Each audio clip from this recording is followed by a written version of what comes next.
Some say all good things come to an end, that beauty is destined to harbor resentment and condemn you to a life of half-truths and never-ending grief, forever immortalized in gold leaf. Hey, it's me again. Pandora. Good news. I found the radio room again. It was sort of not on purpose, but not entirely an accident either. I'm getting better at directions, I swear. That little green light was on again when I came in, and I'm not sure it ever turned off.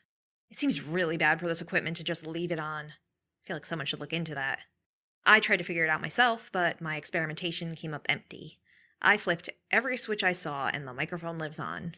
So here's an impromptu second feed, I guess. Welcome back, non-existent audience. I've spent the last week doing a ton of research on this radio. It was surprisingly difficult to find anything about it. Actually, it's surprisingly difficult to find anything about this school's past.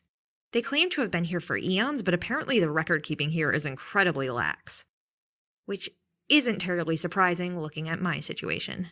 Still, old yearbooks and archives are hard to find, and I was combing the library for days trying to find anything about the station.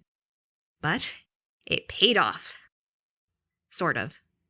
I mean, I guess I could have used that time studying for Professor Merlin's first exam, but I was just really curious, okay?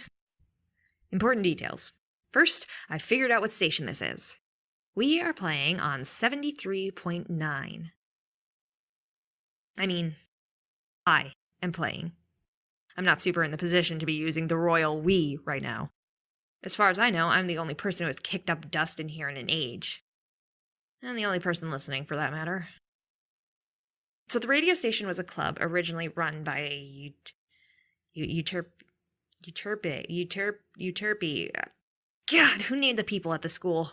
What happened to the days when Pandora was the weirdest name in the class? I used to share a room with 10 Caitlins and a smattering of Andrews, but now I sit 2 seats over from a guy named Poseidon. My name is suddenly looking very average. But that's not the point, I guess, so back to Euterpe. She was the one who founded the club, and she's the only person I could find who served as president, or even hosted, from what I can see. It was a very small club. Apparently, when she graduated, the radio just sort of stopped happening. It's a little sad. Seems like it had really thrived in its time. Though we might have a sort of video killed the radio star situation on our hands, I had a really difficult time ascertaining when all this actually happened in the timeline of the school's existence. There's no way this equipment has been on the whole time, right? If that were true, it should be completely fried. Unless it's an enchanted radio. I really wish I was being facetious right now, but that is a very real possibility in this new life I found myself in. For what it's worth, I'm almost getting used to it. I mean, it's not like this is exclusively a magic school, because apparently that's a concept worth being scoffed at even here, as I learned from experience. Thank you, Carlos the Minotaur who wanders the halls. It's just sort of accepted here that everyone has an ability, or 5, that sets them apart. It's not all wand-waving magic, though that happens too occasionally. It's simpler. Or maybe more complicated.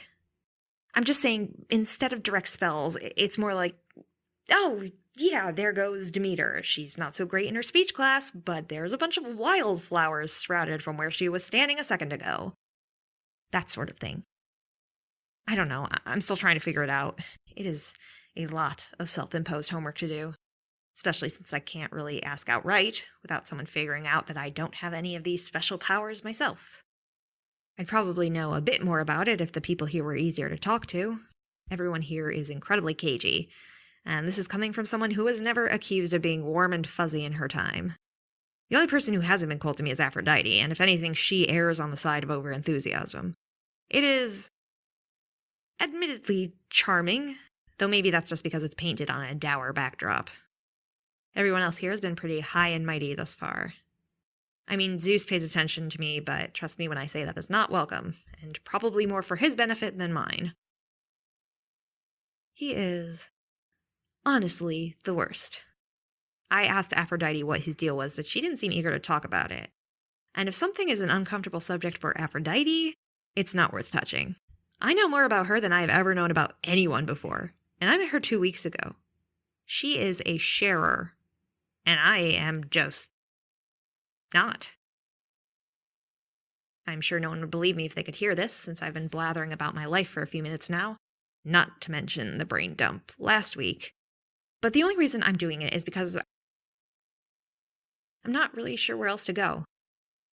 Talking to a space where someone might be listening feels better than talking to no one at all.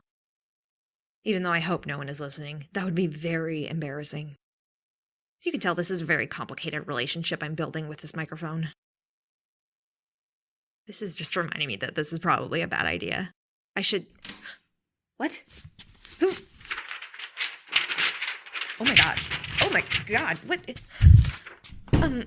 Excuse me? Who the hell are you? What is this? Tryouts for the Mount Olympus University Olympics will be held this Friday. If you wish to participate, come sign up. What the? Is this some kind of announcement? Who sent this over? Who are you? I know that you walked away a long time ago and there's no way you can still hear me, but I am very confused and alarmed right now. Okay. I have never seen that person before, and I have no clue how they knew I was here, or why they gave this to me, or... Did I just become a radio station? Okay, this is too weird. Too weird for this school equals extra too weird for me. Listen, if you're listening or you heard this, can you just tell me? I just want to know on a scale from 1 to mortification how embarrassed I should be. I won't even be awkward about it. That's a lie. I will be. I'm always awkward. Oh my god. I just do not understand what just happened, and it's sort of freaking me out, so help a girl out here and let me know, all right? Okay? Non-existent listeners who might be more corporeal than I originally hoped? And I guess sign up for the MOU Olympics this Friday if you want. Who the hell knows anymore? I'm leaving now, and I'm not saying my name this time, so if you just tuned in, maybe you'll never know who I was, and we'll just pretend this didn't happen. Cool? Cool. I'm out. Damn it, Carlos, find another hallway to lurk in, please! I don't know if there's any hope to be had.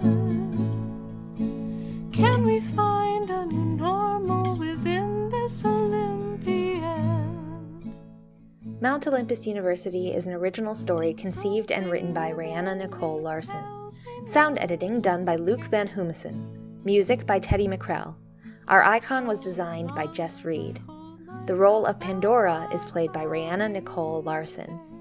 You can send us an email at mountolympusuniversity@gmail.com. That's mtolympisuniversity@gmail.com.